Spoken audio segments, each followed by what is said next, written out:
ერთი ძალიან საინტერესო მიდგომა, რომელიც შემხვდა ძალიან მომეწონა, არის რომ რაღაცა ანეკდოტი იყო ნაწილ-ნაწილი პარებიო, მოკლედ ლაპარაკი არის რომ ნაწილ-ნაწილ შეიძლება გამოხვიდე შვებულებიდან რა და ნუ სასაცილო ის არის რომ ჯერ თავი მერე ხელი ფეხი რაღაცა ეგრე არ გამოვა, ხო?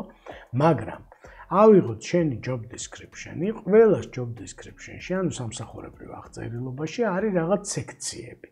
რომ ნინოს ფლომასტერში 3 მსხვილი მოვალეობა აქვს. ერთი უკავშირდება YouTube არხს, მეორე უკავშირდება მარკეტინგს, მესამე უკავშირდება რაღაც learning management სისტემას.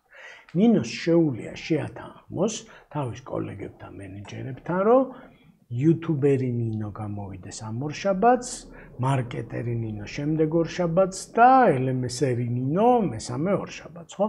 ფაქტიურად შენ აძლევს საშუალებას შენ თავს და როგორც კი მაჯლაჯუნები გეტყვიან რომ კი, მაგრამ ის ხო გასაკეთებელია, ეუბნები რომ არა, ამ კვირაში არ არის გასაკეთებელი, ეგ შვებულებაშია. ხო?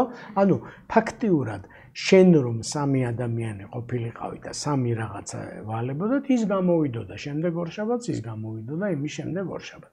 ეს საშუალებას გაძლევს, აი flow, ჩვენ flow masters, flows გამოქვია flow master-ი და flows ერთ-ერთი აუცილებელი პირობა არის, რომ შენ არაფერი სხვა არ გედარდებოდეს იმ მომენტში, აი being present რა, ხო და ეს ნაწილ-ნაწილ შვებულებიდან გამოსვლა ფაქტიურად ზრდის ალბათობას, რომ flows მიაღწიო, იმიტომ რომ წყნარად ხარ, რომ კი ბატონო, გამოვა ეგ ორშაბათს და მიხედავს მაგ საქმეს რა, ფაქტიურად მესამე პირში გადაგვაქვს ის საქმეები და შენ დისკონექტდები და ამიტომ რაც ყველაზე პრიორიტეტული და მნიშვნელოვანია, იმ ნინოს გამოიყვან ამ ორშაბათს და მერე ცოტა ნაკლებად მნიშვნელოვანი ნინო შემდეგ ორშაბათს და იმის ჯამში თითქოს გვეფიქრება, რომ ამდენ ნაწილობაში და რაღაცა ის პროდუქტიულობა არ დავკარგო, მაგრამ გაიხსენე, რომ შემდეგ შვებულებამდე უნდა გეხოს შენ მოტივაციაც, ხალისიც და ენერგიაც და ამიტომ